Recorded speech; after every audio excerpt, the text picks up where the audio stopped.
I've never had the relationship with God that's the mean, bad God. I have the comforter. I have the spiritual being. I don't have like the doctrine. It's amazing because I have the comforter now too, but I didn't until 4 years ago. I found a God of my understanding in recovery, but the God of comfort, the God who doesn't promise you nothing bad will happen, but will hold your hand and walk through it with you, the friend. Yes. I found that when my son died. After all the crazy...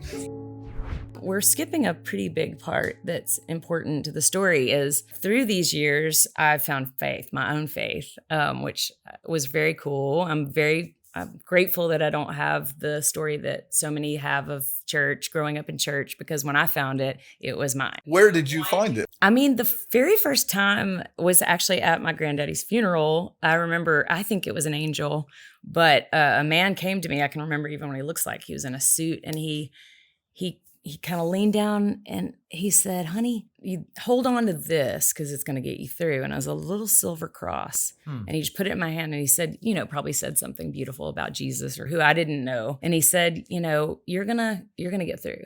And I don't know, that was my first like spiritual moment, I guess, with a God moment.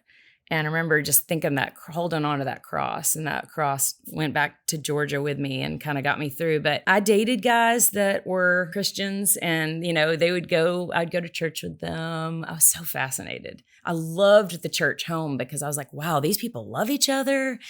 I didn't know the dark sides of church. We're all drawn to what's missing. I was drawn to the family. Yeah. Oh, and there is something community. Great about I give a lot of grief on here to church and whatever, but Christianity just on its face of just the 10 Commandments are not like some kind of browbeating thing from someone that's mad at you. It's like, here's a way to live more peacefully, better, and have a much better life in society. So just based on the love that's supposed to be there in the community that you have and the support, and that you just call people and you don't even know they come bring you food when something happens like that. Yeah. Being completely absent of that. And when you're an only child that's lived like kind of a loner life and you really kind probably of see felt these alone. people like, wow, this is really cool. I didn't get into the theology of things and I'm not a academic type. So I was there for the, wow, the spirituality of the feelings. But I also recognized that I felt like a little bit of a broken, like a lot of these people seemed like they had a lot of things figured out. And I was like, I'm still figuring it out. So I'm very non-committal when it comes to like wanting to put myself in a box. So I'd tiptoe into this and I'd go, some of that I like, some of it I don't. I'd pull back, and then I would so wonderful research, a lot of my early 20s were researching like my mom's great-grandmother was Native American. So I grew up knowing about that. And so I went down that path for a little while, thinking about, Native American spirituality, or I would, all kinds of things, I would to college, the couple of years that I was there, I took a philosophy class or spiritual class. I was very intrigued, and I've never had the relationship with God that's the mean, bad God, but I have the comforter. I have the spiritual being, I guess. I don't know how else to explain it. I don't have like the doctrine. It's amazing because I have the comforter now too, but I didn't until 4 years ago. Wow.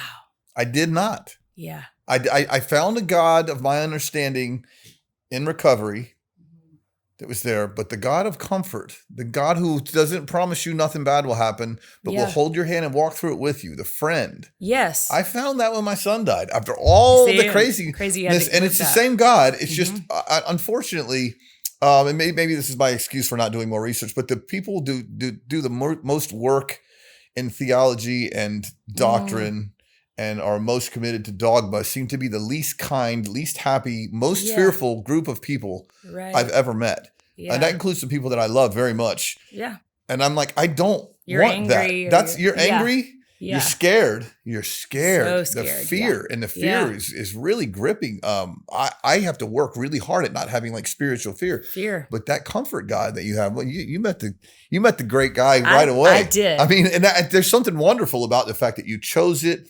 And how you obviously have a good soul, because I'm afraid that if I had been in your shoes, I'd have never made it to 25. But here's the thing. Okay, so I actually felt like I always had presence of God because I can remember watching all this craziness go on, you know, whether it be, and almost feel like there was a presence always like, well, this sounds crazy, but like whispering in my ear, yep, these people are kind of crazy. I'm sorry, they're your parents. Or I'm sorry, this is your, but I've got you. I always felt that. I always felt like I've got you. And there's something beyond this, and there's a reason.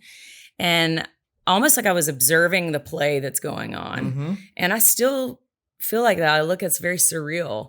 Maybe it's all psychological and I choose to see it that way, but I just felt like the presence of God was always with me.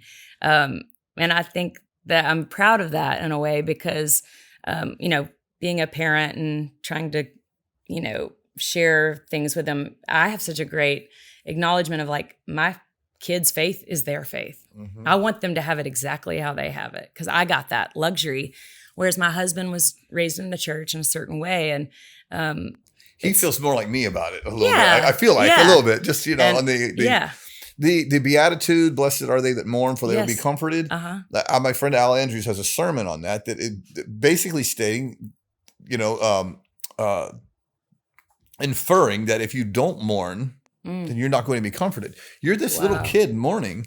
Yeah. That's just God's nature is to come in and comfort you somehow. Because how would you keep from completely going crazy? Crazy. Off the rails. There's something much less dogmatic, much more natural and sweet about God than I ever knew. And it doesn't mean that the people were all wrong that I grew up with. But there's something about finding it yourself and loving having your children find it themselves. It's just the need for God is so much more important than the thirst for knowledge. Yeah. Oh. And when I'm at the place where I need him in that religion, okay, let's argue about how long the earth's been here and whatever. And, you know, who's going to heaven and who's going to hell. It's like, what's a sin? What's not a sin? Yeah. And when does sin begin? You know, they said that with the dating classes in church. When does sin begin? You know, is it the hand on the leg or the wink? But and I'm not saying that sin is good. It's not. It causes us pain later on. It's one of those things like in the 10 Commandments, which common sense tells us this is the better way to live life. It is better for marriages and relationships if we have waited to have sex before we got married. Those are great things. But we don't condemn, because most of us don't get there. So we condemn that person to hell and damnation for, it just feels like it's been misused.